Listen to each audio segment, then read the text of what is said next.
Well, all right, man. While you're being seated, why don't we give it up one more time for worship team leading us so good tonight. Very good. Thank you. So if you're on, there you go. You guys just make your way right over here and wait on me. And just want to say thank you for being here. And again, Mike said it earlier, but the fact that you make leadership community a priority in your schedule and your life every month just is, it just speaks volumes, and it's just a whole lot to do with what God's doing in our church these days. So thank you for making that commitment. Thank you for being here. And we are excited about tonight. I got something I want to share with you. I think it's going to be really good. And so why don't y'all just come on up? And I don't even have to introduce you. So anyway, just come on up and make yourself home and get a seat while I'm talking. And that's the way it goes sometimes. But anyway, so hey, real quick, we like to do this every time we get together. If this is your very first leadership community, anybody here for the very first time, would you just stand for just a second? We want to hear you sing real quick. So anybody right here, man? Very good. Jennifer, good to have you. Yeah, fantastic. So obviously our leadership community is just growing, and we're excited about that. And we're glad everybody's here. And I wasn't going to do this, but I think I want to now because just because I had a lot of people asking me. And so I think I'm going to do it. But let me just give you a quick update on the old back situation, all right? Because I've only been asked about 200 times tonight. So anyway, but that's good. I'm so glad. I really am. So you guys know this all started back in the summer, and excruciating pain. I had to miss a couple of days, a week of prayer in the morning. And so anyway, I went to the doctor. He said, you got this a cyst, synovial cyst that's formed there, and it's kind of pressing against the nerve. And so we'll do a little minimal procedure, come in here, take the cyst out.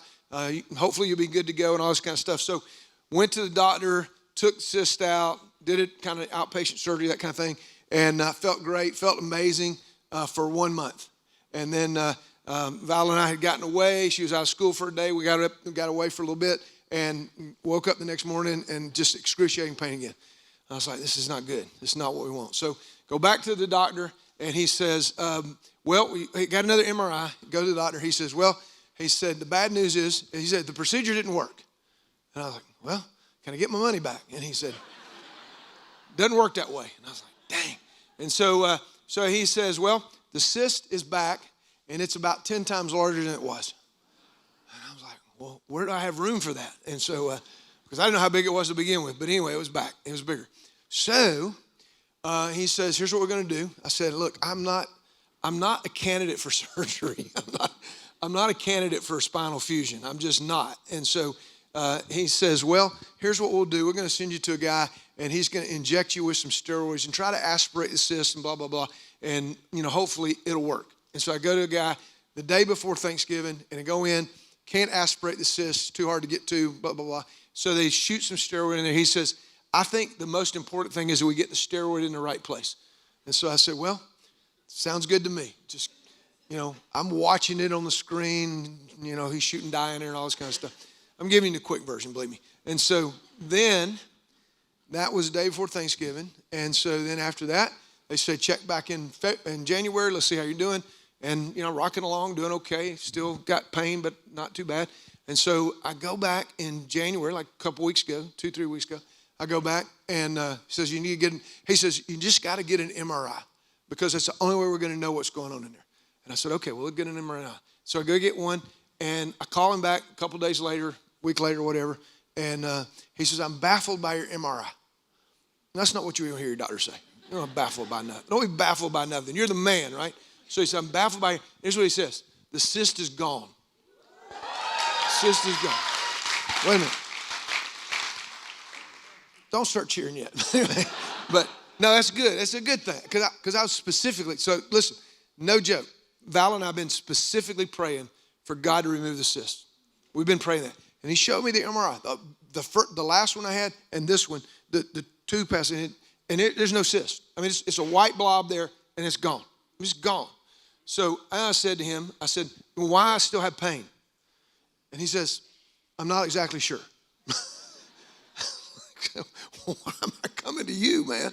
And so He says, we don't really know, but a lot of times when you have nerve problems like that, it just takes longer for them to heal or whatever. So I don't really know what's going on. And so that's why when people ask me, how's your back? I go, I don't know. I really don't know. But I just want to tell y'all because you guys are, I won't take time to do this on a weekend. I'm just not. But you guys are the leaders. So here's what I want you to do.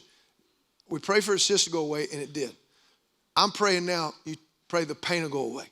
And now here's the thing. It's not excruciating like it was during the week of prayer.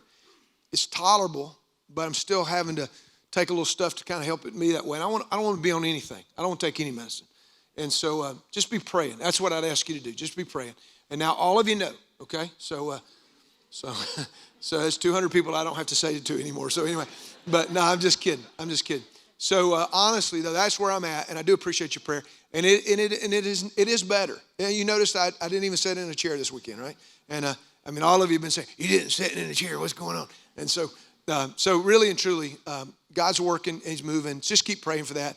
And because I just want to, I'm praying that I can get to that point where I'm back to where I was, where I can do the things I used to do and I can throw little kids around and stuff like that. Might happen soon. All right. So here's what we're going to do tonight. I'm really excited about it. I think you're going to like this too. So we have these staff meetings every month where we get all our staff together and we talk about the mission and we talk about how we're doing things and how's progress going and all that kind of stuff. And I'm not kidding you. In fact, John Hobbs and I do this all the time. Sometimes we just walk away and go, this is unbelievable. This is unbelievable. We get to do this. We get to see this happen. And Mike and I do the same thing sometimes. And so the other day, I said, you know what? I said, what if we could get all of our leaders to one of those staff meetings? And I thought, that's probably not going to happen because most of you work, right? And so I thought, but what if we brought the staff meeting to the leadership? And I thought, this could be really good. And so I'm not joking when I say this. I listen to what God is doing in our church on a monthly basis, and every time I just go, oh my gosh, He is doing exceedingly more than we can even think or imagine. And it is just that way. And so tonight, I've asked the lead team to come up here and join me, and I'm just going to let you hear firsthand from some of these folks that are just kind of helping lead the charge here, what's going on in our church. And I think it's going to inspire you. I think it's going to excite you, and I think you're going to just be you're going to have a better idea of what's going on in our church than maybe you did before you got here. And if that happens, it'll be a worthwhile use of your time tonight, and it'll be good that you're here and get to be a part of that. And then you'll even know better how to pray and better how to lead as you hear about where we're going. And so I'm really excited about this. Let me introduce our team to you real quick, and then you'll kind of know who does what and what they're responsible for. This is Mike Keaton. Y'all know Mike? So Mike, don't do that. Don't give him too much love, man. He don't need it. So anyway, Mike is our executive pastor. And so you say, what does he do? So he leads our staff, and he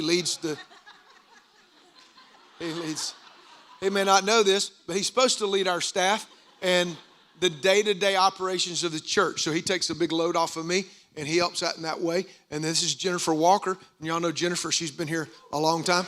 And so Jennifer, she has really two roles on our lead team.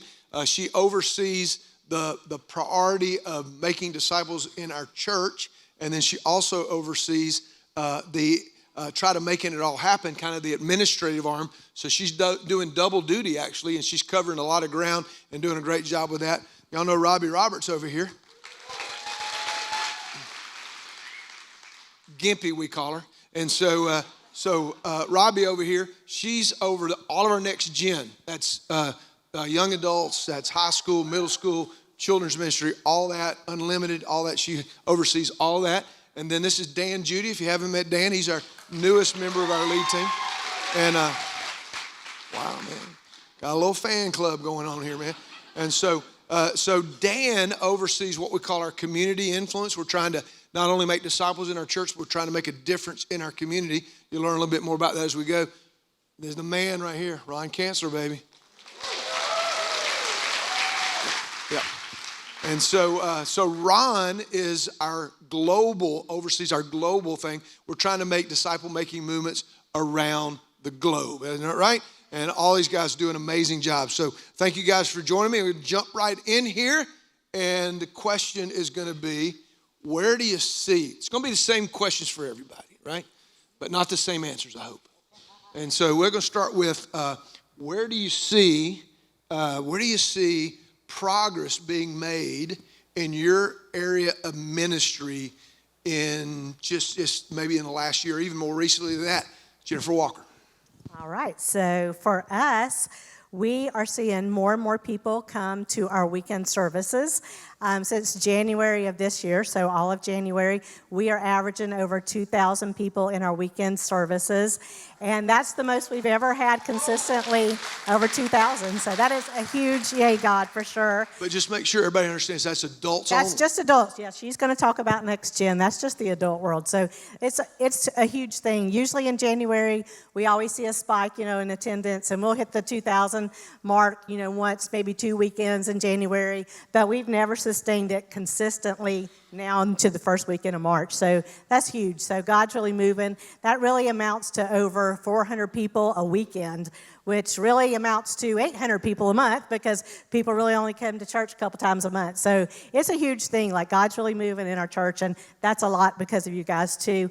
We also have already had 345 people attend one of our Next Steps classes this year. That's more than we had all of last year. So that is amazing. So God's really moving. Still got 5 months to go, so that's a lot of new people coming into our doors and are saying they're ready to connect. Our connection rate's almost 80%, so most people that come to our Next Steps classes get into a small group or a ministry team. Let's just slow it down just for a minute. Just slow it down. Slow. And then, so really, that's like the average church in America is like 200 or less. Right, that's right. So We're adding a whole new church. Adding a whole new church in 5 months. 6 months. Exactly. Wow. That's amazing. Isn't that amazing, man? Yeah. Exactly. All right. It is amazing, for sure. And so obviously we can't do it. Anyway. Go ahead. Okay. Go ahead. So we couldn't do it without small groups. So we have 250 small groups right now, over 1,600 people in groups. And again, without groups, there's no place for them to go. We know that people need to get connected to relationships within the first 2 to 3 months that they're at a church if we want them to connect. So that's huge. Definitely a big plus to all you guys for doing that. We definitely could not do that without them. We also have trained 67 people this year to become fully trained disciples, which is huge. That's what we're doing, right? All this that we do is to make fully trained disciples. So for us, a fully trained disciple has gone all the way through Impact 1 through 4, has completed all those steps and have committed to that, but also has started leading. So that means hopefully they're even in this room tonight. So that's huge. So how many churches in the country measure fully trained disciples, you think? 1. Wow. Maybe a handful, for real. But every time we have a summit, people always ask us, how do you measure that and stuff like that. So we really took it really we were trying very hard. We're like, we're going to figure this out. Like, we can't do a summit and not know the answer to that question and stuff. So we spent several years like trying to develop, how do we figure this out? How do we track it? That's why when we ask you guys attendance and things like that, it's because numbers matter. It's people, and it helps us to know if we're making a difference, and then we get to come back and share that with you guys. But it also helps us at Summit to be able to show that, hey, this really does work. Multiplication really can happen, and this is how we can prove it and stuff. So it's great. So why isn't every church in the country? I don't know. You don't know? We get that asked all the time. Why is it? Wow. I know. What do you think, Mike? They haven't heard about Impact. That's not the answer, man. Go ahead. All right. Go ahead, Jennifer. You want me to answer that question? No. Because I don't know the answer to it. I wish we did. So basically, that was pretty much what I think we're making mission progress in right now in adult ministries. It's every area of the funnel. That's the good news. Like, we're not disproportionate. We're definitely growing the funnel, congruent. So that's great. Yeah, that's very good. Robbie, how about you, man? What's going on in Next Gen? Awesome. Well, we're pretty excited in Next Gen too, because as the church, the adult part of the church is growing, our Next Gen part is growing just as well. And so one of the things I'm excited about is we've had 79 salvations in Next Gen. And I think that's awesome, right? Since the beginning of the year? Since August, we've had August. So church year starts 79 in August. salvations just in Next Gen. And so the church has had 99 baptisms, but 70 of those have been from our Next Gen ministries, which is awesome. So God is working and he's moving. Our kids ministry has already exceeded the annual average attendance goal for this year, which is just blowing our minds.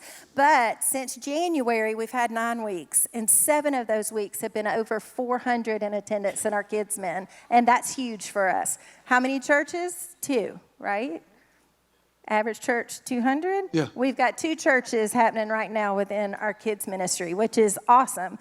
Our students, we're just hearing life change. There's some great stuff happening in small groups. There's great stuff happening within the team, but just maybe like 3 weeks ago, I was talking to a student, and she started telling me her story. And you know what? Our students are inviting their friends to come and see. And so she told me that her friend invited her to come and see, and she came because she wanted to connect with friends that she doesn't see anymore. Jesus was not the reason that she came here, but when she came, do you know who she found? She found Jesus. And then she found community. And she found community because she went to YouthCon. And in her breakout, one of the students said, hey, there's a new small group starting, and all of you are invited to come to my grandparents' house because they're going to be hosting a new small group. And she showed up. And she started growing. And now she's in an impact group as well, where she's being developed and she's growing and she's serving. So that's just mission progress right there. And it's awesome to see it happening within our student ministry, not just our adults. And then YA, we have 76 people that are in community group in our YA congregation and 30 people who are in impact. So we really do have a priority of not just having a crowd event, but discipling and seeing lives changed. That's good. That's good. So Dan, how about community, man? Where's progress being made in your area? Yeah, so in community impact, we have 13 different ministries. You want to name them all? No, I'm just kidding. I won't make you name all of them. So we have 13 different ministries in community impact. Our newest staff person, and never mind. But what's been cool is that we've seen just all 13 of those grow leaps and bounds. And it's been cool just to see God moving just with our gifts and abilities too. It's so cool to see different people serving in so many different ways. And really, it's been cool to see the community come alongside that as well too. So some of you might have noticed when you're driving in this morning, we actually started a baseball practice tonight. So right when we're getting to the deadline of baseball, we're still needing about 60 more people to sign up for baseball because we didn't have enough for some of the older kids. So we sent out an email to the Coweta County Parks and Rec because they want to start partnering with us. And then within the next 3 days... Slow down a minute. Say that again. Coweta County Parks and Recs wants to partner with us as a church. Wow. That's good. So with them sending out one email and one Facebook post, we now have the largest baseball season ever here at Crossroads. So That's good. That's good. So even to put that in perspective, this year we have 6 more teams than we did last year. That's almost the whole division. That's good. So it's been cool just to see all areas have just been growing leaps and bounds this past year. Yeah, cool. Very good. Ron, how about you, man? Where do you see some progress?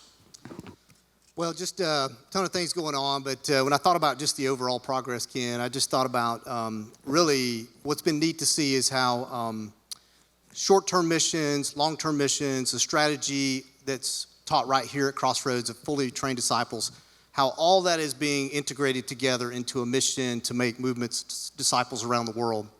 What that means is that, Ken, as we've been going around the world, we're not just going to share Christ, which is important. We want to see people come to Christ, but we're developing, training our leaders, having a bigger global vision of helping to train leaders in countries of what it means to have a disciple-making church. And it's been really cool to see not only our leaders know how to lead that out on their trips, but as God opens up doors, as we just saw in India and in Egypt as well, is just to have this picture of what it looks like for the local church back home to be able to go and train leaders overseas, find the right people, the people of peace, and to develop a system of disciple making in that country, so that when our short-term trips come and be a blessing to those churches, then there's a church there that they can go to that's going to help them become fully trained. And so it's just been great to see the progress this year and in the previous years of really seeing what I call a more biblical picture of what short-term missions looks like. As we as a church shine a bright light from home, it shines bright into these other areas. And so it's been amazing to see how God's opening up doors all over the world, and this strategy, Jesus' strategy, fits right in perfectly. But don't we have enough needs here in our own country? Well, we do, but we have a lot of resources here. And my question, Ken, is always this. If you lived in Pakistan and you had never heard about Jesus, would you want someone to come and share it with you? And the answer is yes. So that's why we go. Jesus told us to go. Wow. Good answer, man. Yeah. Threw you a curveball, didn't I? Yeah. So, all right. So, what about it, Big Mike? What you got, man? You know, Ken, I was really super excited about how well the Miami Dolphins did this year. It was so good. All right, Jennifer, what you got? So let's go to you. No, for real. So when we talk about disciple making, obviously we're trying to reach out to our culture, get people to come, plug them in, build them up, send them out. So we're disciple making that way. But I think one of the things that excites me is how we're disciple making as a church, as a whole. And that kind of leads to the multi-site perspective. And just to see the Whitewater campus come online this past January. So it's so fantastic. Absolutely. Praise God. And that whole experience, has just been, it's been incredible. It was incredible to see the launch take place out there. Over 300 people were there for that day. And Stan and the team out there have been experiencing, 100 plus, around the 150 range each and every week. They've had 6 services out there so far. And it's just expanding the ministry. We think about adding the Studio 3 option and the Whitewater campus. And when we create more opportunities for people, the church grows. And so the multi-site experience has just been exciting. And when we think about the vision for that, of how we want to continue to add campuses and multiply, then I just think that is even more exciting to think about more people that we're going to reach for the Lord and get saved, and how they're going to be made into disciples, and how they're going to multiply the kingdom and make more disciples. And it's forced us to think about a lot of things that we haven't actually had to think about before in terms of how we operate. We got another campus, and it's not just a few miles down the road like the Sharpsburg and Thomas Crossroads campus is. So it's a unique situation, but it's expanding our team, it's expanding our church, it's expanding the mission, and it's just super exciting. That's good. I just in connection with that, I heard somebody say this years ago, that the shoe should never tell the foot how big it can get. And so we never want our facilities to define how many people we can reach. We do not want the walls of a building to stop the mission from moving forward, right? And so the reason that we're doing these multi-sites is because it is allowing us to see more people come to Christ, grow in Christ, and go out for Christ. And it's by doing these multi-sites, it actually is more economically feasible than it is to try to go build another building that would be even bigger than what we'd have, would even be, that's not an option for us right now. And so the fact that God has allowed us to get to where we are, and we're debt-free, and we're able to do these multi-sites and do that in a very financially responsible way is definitely the right way. And the truth is that God has given us technology.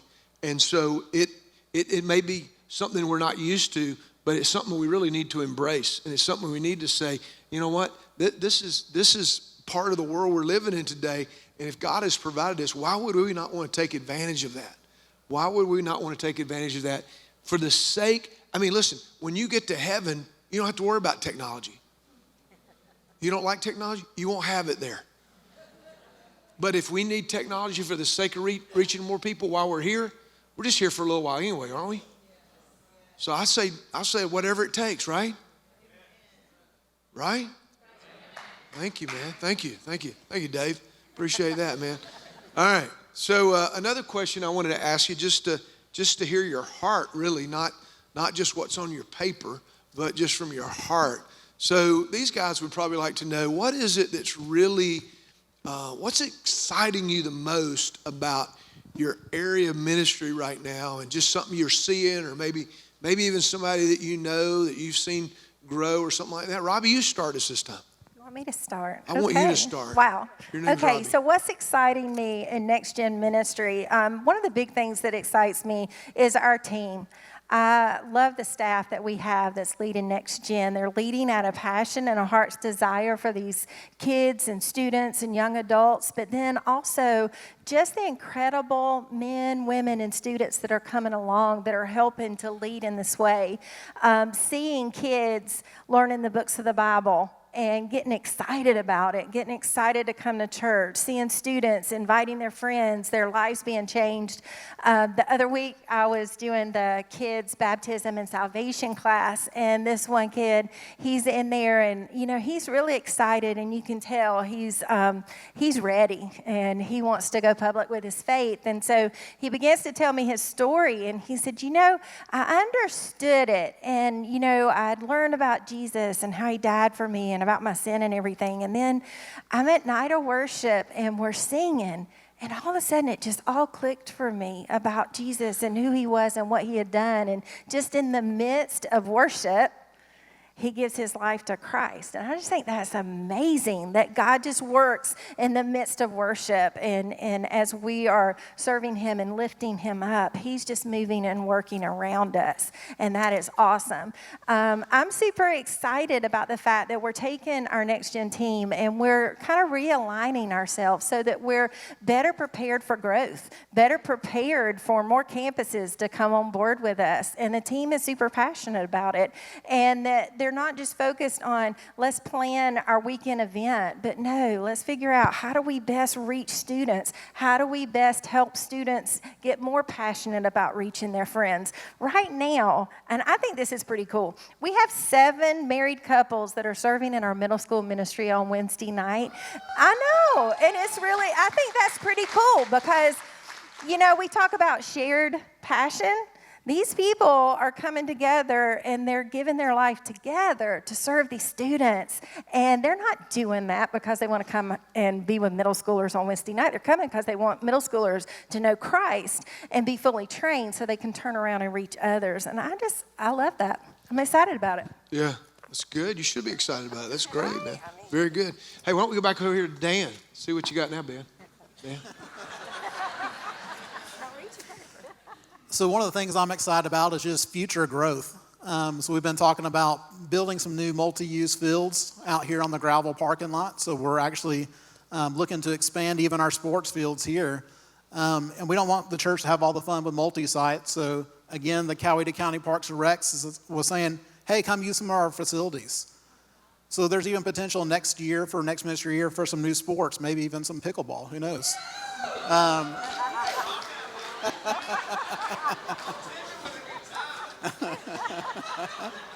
Now you know what Joy Fellowship is up to. Pickleball. So not only does the Coweta County Parks and Recs want to work with us, but a local school also said, hey, come use our facilities as well too. So again, looking at multi-use and multi-sites, like it's not happening just in the church world, but it's also happening in the rec world. But as we think about this and as we look about it, next ministry year, if we do all the sports we're planning, 7,000 people will come to our doorsteps. You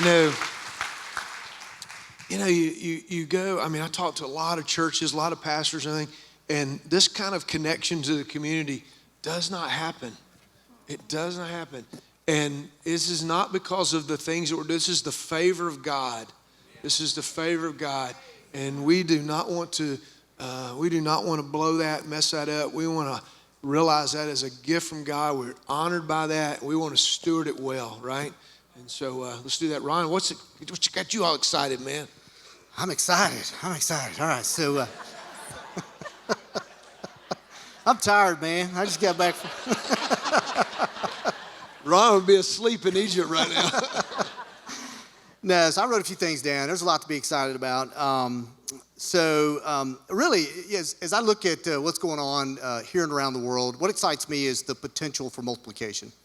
And we're already seeing it happening at our own church, but we're also seeing it happen around the world, as I mentioned, as they begin to really work the target and the system and the strategy of Jesus. And so let me just read some things to you. There's a lot of stories behind this, but just this past trip that Ken and I were on, we went there to teach, and they were blessed by it. We saw God take what we did and really change some hearts, but the doors open, and that's really what's so neat, so much fun to be able to see, is when you get there and you see what God is doing and the relationships he's building, and you just in your mind begin to imagine, what is God going to do with all that, the relationships that are built. I mean, we met guys one guy's going to France. I mean, and he is taking with him what we taught. He's super excited about us partnering. Pakistan, a guy named Joel that is an American citizen who had every opportunity here in America, being a Pakistani citizen, becoming an American citizen, but God said, go back. And he and his wife. The guy has a doctorate. He has a doctorate. Yep. And went back to Pakistan. I know, we had to talk like we knew stuff around him. Yes, so it was good. It's some big words. It was good, yeah. And so this guy is amazing, has grown a church of 1,000 people in Pakistan, and he's like, please come. We need to know how to make fully trained disciples in Pakistan. And so just Vietnam and Egypt and Sudan and South Africa and Tanzania. And by the way, we just had Impact translated into Tanzania. And so it's being translated into, it's amazing. Amazing what God is doing. And even Japan, God is doing some things in Southeast Asia. And speaking of that, in Cambodia, we've trained over 200 pastors there.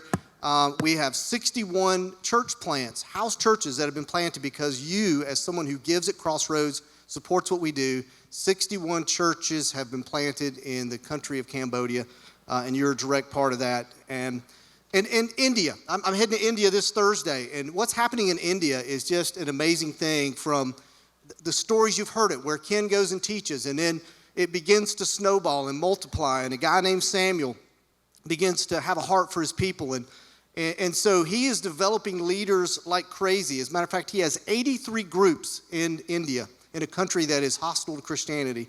He has 9 impact groups in Nepal, and that was totally on him. We had no plan for him to go there, but God did. And he's in 12 states, and he's in 2 states in Nepal.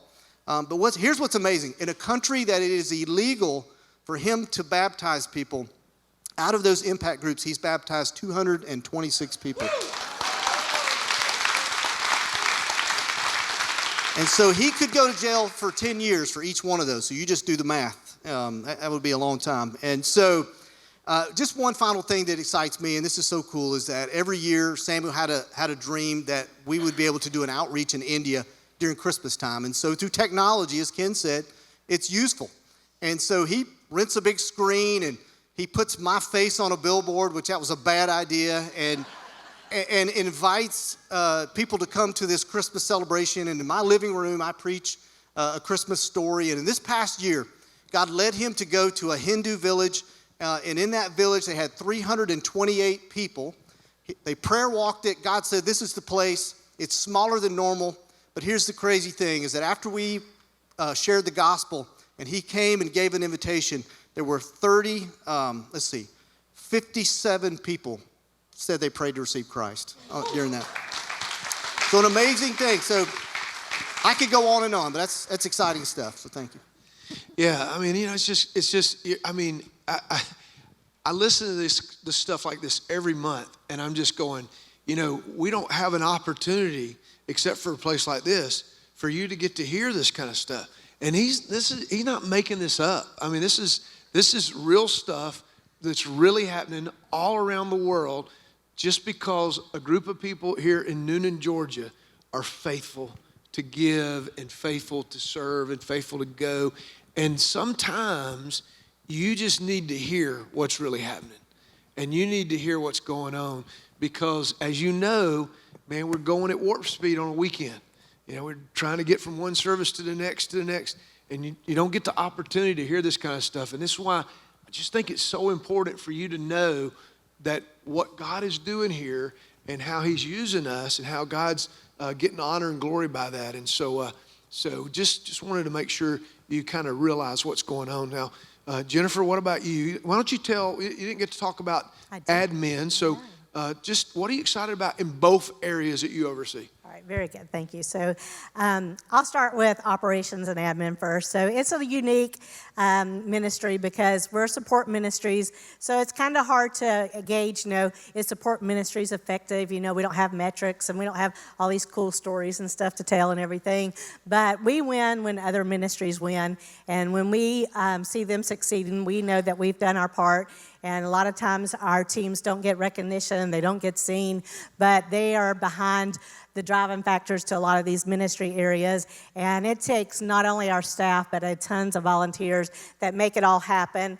And so I just say that our team is amazing. I think part of this church growth and all these other growths are because of the operations team. I will say, though, if staff's role is really to empower the church to do the work, and if that's the truth, then I do think that a good example of that is just how Whitewater took place. So with Whitewater, we had so many people come out of the woodworks for our church to raise up and to give their trade and to give their time. So we had, I'm not going to get them all, we had roofers, we had HVAC, we had electricians, we had pavers, people that paved the driveways, we had the electricity, we had what?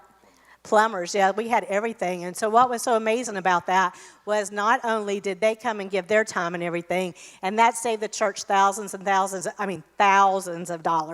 and but also it gave our staff time to breathe and to be able to do other things, because we did Whitewater Church on top of everything else that we did. So, it was an extra on take, and it wasn't in place of something else.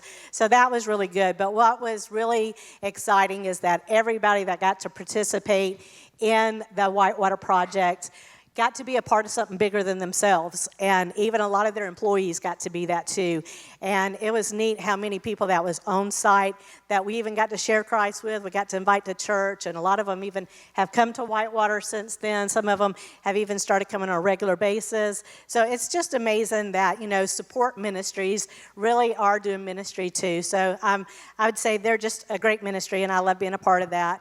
Also, I would say what I'm excited about with them is our church app, and I know that sounds so strange when we talk about life change and everything, but on your table is also a QR code, and if you have not downloaded our church app, it really is going to be a crucial hub for us for communicating with our church, especially as we grow, because as campuses grow, we have to communicate differently, and so we need to rely on something to help us get the word out. All of our events are not going to be the same anymore. There's going to be different things going on. So if you're a part of the app, you can also join your church's campus group. And so there's a group chat where you can get specific information about your congregation, specific information about events that are going on in your area and stuff like that. So please download that. Please share that with your groups and teams. Even your small group can have a chat group in this. Your ministry teams can. Excuse me, I've been a little sick. So that means that you can also communicate with your ministry team on there. So say it's a rainy day or you need extra workers or something like that. You can do that on that app, and we can get you started. So I would say with that too is give us some time. It takes a lot of time and resources to develop an app, and we're just beginning. So we're in the initial phase of it. So if you do see things like, hey, I wish this could do that or something like that, come talk to me. It probably can, and it's probably in the works. But another part of the app that we're excited about is just the opportunity to go deeper and to be be able to give you guys content and context that will help you not only in your group but in your daily life to get some little deeper into God's Word and stuff like that. So things like that will be on there too. You might have even saw that with our financial boot camp and just some blogs about resources for financial resources and stuff. So that will be very helpful. So definitely download that and be a part of it. And then as part as adult ministries go, what I'm excited about is, and I briefly touched on this a minute ago with making fully trained disciples, but what you probably don't know is, like when I said 57 right now in this ministry year, that's 600, that's just 6 months. But what you don't know is that's over 600 people that we know of right now that are fully trained in Crossroads Church. And so you say, how many churches know that? Like, I don't even know if there's 600. Another church that would say they know for sure they fully trained 600 people, and that is amazing. And that fact that we can print a list, we can tell you who they are, we know for a fact that they've taken all the steps and that they made progress in that area is huge for us. And you go back to, why do we care about that? Because people matter, and that is what Jesus has called us to do, is to make fully trained disciples. And we want that for everybody, and multiplication can work. And I think there's been people that's challenged us before with that, thinking, can this really happen? Can it really be a snowball effect? And I think we can see that that's happening more and more in our church. Even now we have, I think, over 300 and something people in impact groups that have never gone through impact. So they're in the process of becoming fully trained. We have almost 60 people right now in just Impact 4, and that means over the next 9 weeks or less, they have an opportunity to be in this room soon. So that is huge. Like, we have to see that we are unique. Like, this is like, we are a huge blessing, and you go to other churches, and I don't think you see this. I don't think we see what's going on here, and I hope that we all can just take a minute and grasp what that means. It's something huge. Like, that's going to pay dividends for eternity. Like, this is people's lives for a long time. So, yeah. Just for my sake, you did say you were excited about the church app. Is that right? Yes, that is what I said. Okay. Have you downloaded it? Are you using it? Oh, yeah, I've downloaded it. Very yeah. good. All right. But you're excited about it. I'm very excited about it. Okay. And everyone in this room is very excited about it, right? Yay! Woo! Says a woman who wanted to kill it a couple years ago. Anyway. No, I wanted to kill the bad app, not the good app. Right. Tell us what's exciting to you, man. Well, it's kind of stemming off what Jennifer just said. I'm excited about this group of people right here in this room. This is our leadership community and our whole leadership process. She referred to some of it. But to be honest with you, I just want to kind of share a quick story. I go back in my mind, Ken, to a day when you and I were driving from somewhere and you were fleshing it out in your mind about how to develop impact. And back then, some of the people in the room went through that process where we had 8 or 9 different essentials books and so forth, all these different topics and so forth. And then we had 315. And so we were taking people through essentials and then 315. And then you were just kind of trying to work it all together to what we all know now as Impact 1 through 4. And to see that get developed and then the process work to where people are coming to leadership orientation and then jumping into leadership roles and then coming to this room right here. And even to the point of what we just heard Ron say a few minutes ago about how, back then when you were putting all that together and to see impact now translated into Tanzanian, it's just That's Swahili, actually. But okay, that's well, okay. One of those languages over there, right? So, it's just amazing, right? And so what we see is that process working. It works, everybody, okay? It works. And so I just don't ever want us to get away from that, And it's just so exciting to see in our last leadership, we had 24 brand new leaders wanting to lead in our leadership orientation class. And that's just exciting because that means that it's not us leading that charge, you are leading that charge. And that's where multiplication just is taking place. And it's just so exciting to me. Yeah, that's good. What I really hear you saying is I don't have a clue what I'm doing. That's not the truth at all. I appreciate you banging the sopper-making drum all these years, man. All right, well done. Just making sure. All right, so here's a good question that I think will be good for everybody. Is that if you were to say, what is one thing that you would think that you would want people to know about your area that they don't know? What would you say, Ron? Well, Ken, I gave that some thought. And I knew you would. I would say this is that, we talk a lot about short-term trips, but, we really are praying that God will raise up long-term missionaries out of our congregation that will go and partner with all of these opportunities that God is opening up around the world. And we are in the process of raising up in-country missionaries. We know that that's what God's calling us to do, but God also calls people from their home country to go to other places. And so I would say maybe you never thought about that. Maybe God will put that on your heart tonight. But I just would like to know that if you're interested in that, we're praying for that. We want God to send out people from our congregation all around the world and be a part of what's going on. Yeah, that's good. Yeah. Yeah. How about it, D? What you got, man? So I threw out the number 7,000 people coming through the doorstep this next year. What you probably didn't know is that we actually ask a question when people register, do you have a church home? And we see in every single almost rec league that 65% of those people say they do not have a church home. So out of those 7,000 people, that means there's 4,500 people that don't have a church home. So again, this next ministry year, that's 4,500 people that are needing a church home. And they're literally coming to our rec fields. They're coming to our facilities. And then even all that we do with rec, we do that with 1 full-time staff and 2 part-time and a volunteer army, honestly. And we added it up, and it's 16,000 volunteer hours needed next year. Wow. You're pretty good at math, aren't you, man? Spreadsheets. Wow. That's all you got? That's good. That's good, man. Mike, how about you, man? What do you want people to know that you thought I was going down there, didn't you? That's right. I did, yes. Always keep them guessing, baby. I got messed up with his word spreadsheets. So Always keep them guessing. So I don't know that, our volunteers and the people who serve in our church are amazing. It's so amazing to see how many people work and serve so hard. But one thing I think that many people probably don't realize is just how many staff we have that work so hard. So we have over 70-something staff.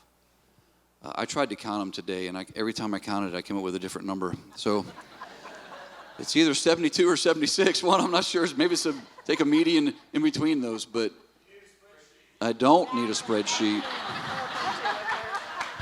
I am confident that Satan created Excel, but anyway. I want to ask those of you who are on staff to stand.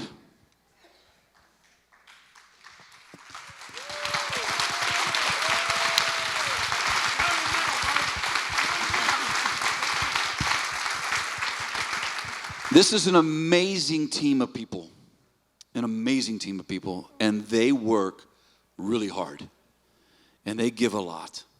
And so I am just so thankful to be a part of them.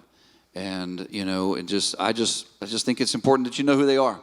I asked them to stand so you could see them, so that when we're dismissed here, you can go right to them and tell them how much you love them and appreciate them and encourage them and give them money and whatever else you want to do. Okay? All right. Yeah, that's good. He kind of stole my thunder there because I was going to do that too. But, just think about that for a minute, man. Just think about how just for the week of Easter, man, we'll be doing Thursday night services, Saturday night services, Sunday, all over the place, and all that stuff. Y'all know it doesn't just happen. It takes an army to pull that off, and our staff are just really always willing to just go over and beyond, just do whatever it takes to do that, and it's just such a blessing to be able to have a team like this around our church that really believes in the mission, that love each other, that care about what we're doing here, that love you guys and care about you. And so I wanted to just say that too, because you did recognize them, and I appreciate you doing that. Jennifer, how about you? What do you want people to know that you don't think they do know? So a couple things. First of all, you may not know, and if you do, then I have a second one. But Crossroads Church made Outreach Magazine's 100 fastest growing churches in America list for 2023. That's huge because, like, we're over 35 years old. Churches don't do that at our age. You know, that's young churches that grow that fast. So that is amazing in itself. I didn't know if y'all knew that or not, but that's a huge praise God that we just got to give him praise for. And the fact that we're still growing at that rate this year, too, is just amazing and stuff. So God's working, and it's definitely because of y'all doing your invites and stuff like that. You definitely take it all seriously. On the operation side, what you might not know is that we're actually in permitting right now with Coweta County, and we're working on several projects. And the good news is that they're all 100% funded. So all of our Impact in Our World money that we're trying to reuse this year is not going towards these projects that's already been funded, but we're working to update our sign here at Thomas Crossroads and at Sharpsburg campus. It's going to look a lot like the one at Whitewater. If you haven't been there yet, it actually lights up and it looks amazing. So we're looking forward to that. Dan already told you one thing where we're putting multi-purpose fields out here at Thomas Crossroads, and then we're also at Sharpsburg working on a facility shop. So this will be finally our facilities team will have a place to work. So those are some things we're working on right now. Yeah. Good. Robbie?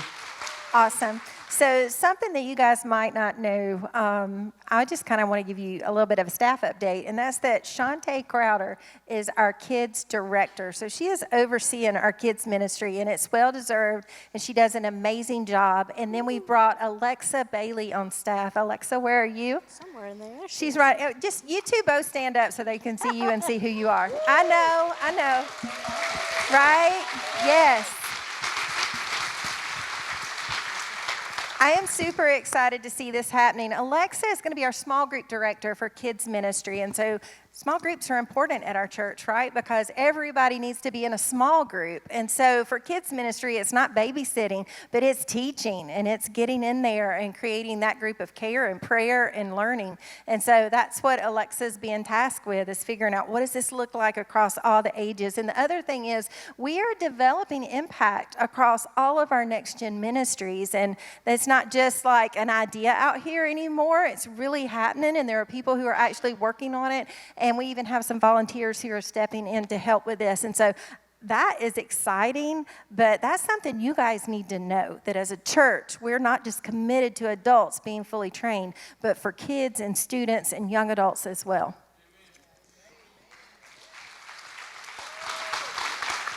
That's good. All right, last question here, man. Down here. And so what would you say, and not a big commercial here, but if you just wanted to say, this is the greatest need that we have in our area of ministry, what would you say it is for you, Robbie? Greatest need. I have two things. One is people, because we can't do it alone. And as many volunteers as we have, as many leaders as we have, we're growing, and we need more to join us. And so we need fully trained people, but we need people who just want to come be a part of what we're doing, who have a passion for the next generation and to see them become fully trained. And the other thing I would tell you we need prayer. We need prayer for the couple hundred students who are going to be here Friday, Saturday, and Sunday this week with YouthCon. We need prayer for our camps, for our Unlimited camp, and for volunteers to come alongside that. Because with Unlimited, we're reaching out to families in our community who don't go to church and aren't a part of a church home to come and be a part of this camp so that we can reach them for Christ. And you know what? We don't want to just reach them, but we want to help their parents become fully trained. And we even have an Unlimited young adults impact group. And so that is awesome, y'all. And they're growing and developing just like everybody else. So pray for our team, pray for our staff, and pray that God would move. Yeah, very good. Ron, how about you? So a couple things. You awake? You threw me off, man. So a couple things. One is you've heard Ken talk about we want to plant 6 key churches around the United States. And so all around the United States, we want to develop these churches that will become disciple-making hubs. And so we're praying for those church planters. We know they're out there. We know that God's going to bring the disciple-making pastors. And so I would say that's a huge need that we really want to see happen in God's timing, but we know that he wants it to happen. So be praying for that. And then the other thing would just be this, is that, a greatest need for me is, as you're probably going to hear from a lot of folks, is just people. And in my world, it's, sometimes it's just going to Montana, sometimes it's just being a part of something going on here, but sometimes it is going around the world, and it takes people, it takes money, and it definitely takes prayer. And so here's what I would say is that, be praying for all the people that are going, be praying for our trips, but be thinking about, I may never go on a trip, but how could I might support somebody that would go. And I just have this crazy thought often that we have over 200 small groups in our church. If small groups decided that they were going to become sending groups, and they would send either someone from their group or sponsor someone, and then they would help raise funds, because the number one reason people tell us they're not going to go is because they don't want to have to raise funds. And if they did that, we would have an unlimited supply of people and an unlimited supply of money. So that's the prayer. Very good. All right, Dan, what you got, man? I think it's just like Robbie and Rom are saying. I mean, twice a week in community, we pray for more laborers. So on Tuesdays at 10 o'clock, we pray Luke 10:2. The harvest is plentiful, the workers are few. And on Fridays at 9:38, praying Matthew 9:38. Same thing, the harvest is plentiful, the laborers are few. Pray earnestly for the harvest. And so I threw out that number of 16,000 volunteer hours next year. That equates to 300 new volunteers for rec. Boy, got that math going on, man. So just to put that in perspective, that's in this room, there's probably about 250 people. So in rec alone next year, we need 300 new volunteers. So that's a whole room full. So when we're praying twice a week, it's because we have a lot of seats to fill up. It's good. Jennifer? So mine was going to be fishermen and women, but maybe we need harvesters because really and truly we have a stock pond on the weekend. So we actually do have the workers, and we do have people that want to be in small groups. But what we need more than anything is for people to go fishing. And so what I mean by that is on the weekend when you're there and when your small groups are there, introduce yourself, make friends with new people. They're out there waiting to be invited to your small group. They're out there waiting to be invited to your ministry team. And you can fill up your group and you can fill up your team in probably just a couple weekends if you go and work those rooms. People are out there and they're waiting to be asked. And that is the big thing. You would be amazed. Mike works that room a lot too. How many people are just really truly waiting for you to ask them to join you. So work the room. All right, Mike, bring us home, buddy. So we hear all these great things, and honestly, this is something I've been just thinking about and praying about, and even asking the Lord, man, we've experienced incredible growth, and God is doing amazing things through our ministry here at Crossroads. Blessing us in so many ways, financially, numerically. People are growing, leadership, all these things we've talked about. And I just look at that and I think, man, God, what do you want us to do with that? It's not just for us to absorb it, And so what are we going to do with that? And so we have this vision to plan all these extra sites, these campuses, and we want everything just to continue to go up and to the right. In order to sustain that, it's really already been said up here, is people. And I just think, in my heart, a lot of it is leaders. This is what Dan just said it. I don't know what the number is here for tonight. Last month, we had an all-time high at Leadership Community. 253 leaders were here. That's an all-time high. And that's incredible, right? But here's the thing. Every month, we report a metric of how many leaders we actually have. And that number is over 500. And so that means that we're getting 50% of those leaders here to LC, or Leadership Community. And so my thinking on that is, well, we're hitting 50%. We're like the weathermen, It's not good. It's good, but it's not good. We're excited about 250 people, but where are the other 250? Now, some of them may never want to help us lead the mission, but some of them do. And just like Jennifer just said, that on the weekend, there's people that are just coming to our church. They're just looking to get connected and grow and get saved and all these kind of things.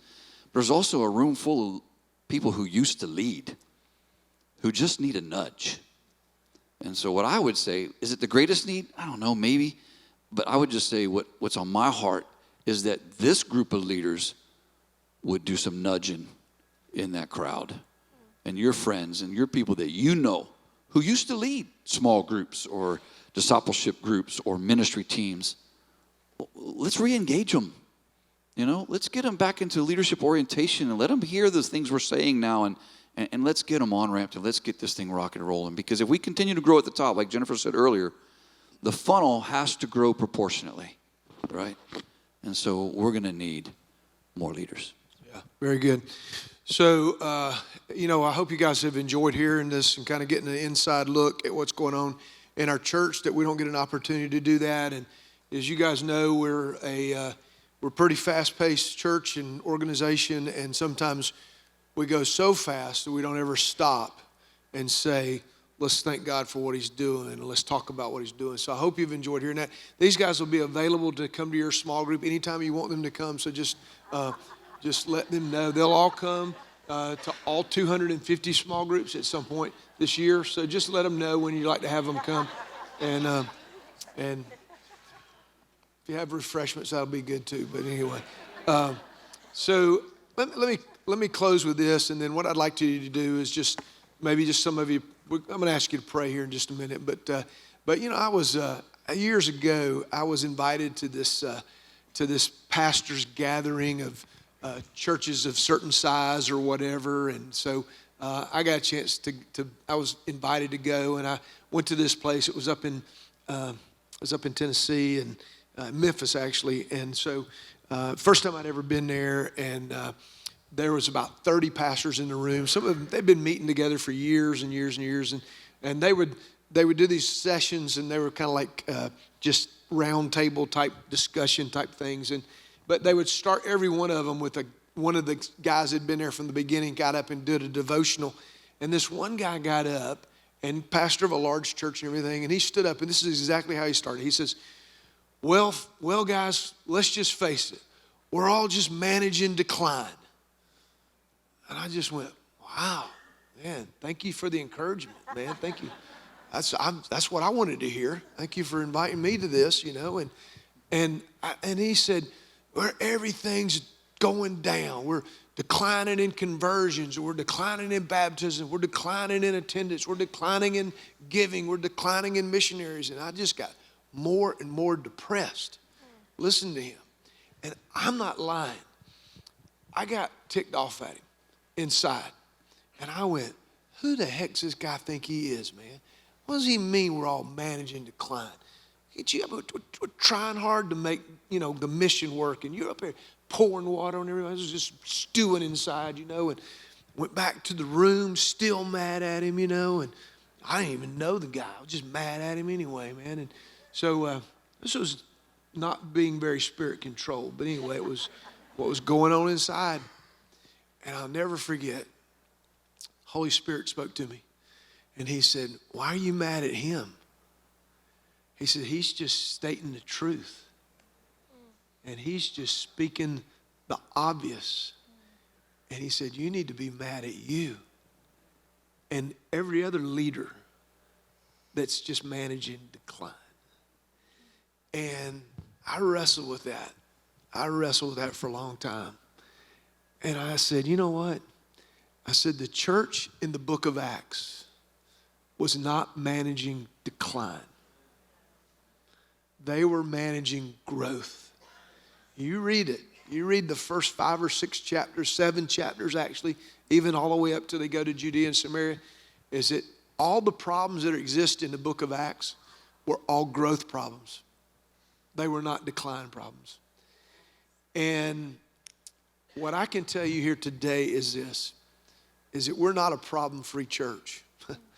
But the good news is that we are not managing decline. We are not. And so, you can tell by looking, we ain't got it all figured out. But I'll tell you this, we got the same power. Sorry about that. I guess Dan does, I don't know. But anyway, the rest of us don't. But what was I going to say? But I do know this. I do know that we got the same Spirit of God that they had in the upper room 2,000 years ago. They don't have more of the Spirit than we've got. We got just as much as the Spirit of God. And the second thing I know is that we've got the exact same plan that Jesus worked 2,000 plus years ago. So here's what we'll do. We're going to continue to walk in the Spirit. We're going to continue to live by His power. And secondly, we're going to continue to work out His plan as best we can in this generation. Okay? So we're excited. We are excited about what God's going to do. And we're just going to stay faithful to that. So here's what I'd like for you to do. As you know, when God's doing something and when there is a lot of really cool things going on, you do know that Satan's going to do his very best to try to bring somebody down. And he'll go after our leaders. You know, he'll go after our staff. And he'll go after, you know, whoever maybe, you know, he can get to. But sometimes, you know, he wants to take down leaders and that kind of thing. And so here's what I'd like for you to do before you go. We got like maybe 8 minutes before we're done. And so if you don't mind, either with 2 or 3 people at each table or just one person, whoever it needs to be, I'd just like for you to do this. Not everybody in the room has to pray, but if you just find a group, pockets of people all over the room, and if you guys would just pray one simple prayer that God will protect our team, that God will protect our staff, and that He will, you know, if we can say it, build a hedge around us so that the enemy can't attack and get to us, and that we can continue on the path that we're on. And if you do that, I think I can speak for every staff person in this room that we truly, truly appreciate that, because we do know that it is going to be because of who He is and what He's done that we can do anything. Apart from Him, we can do nothing. Amen? So if you'll do that real quick, and then when you're done, we'll be dismissed. Okay? Thank you so much.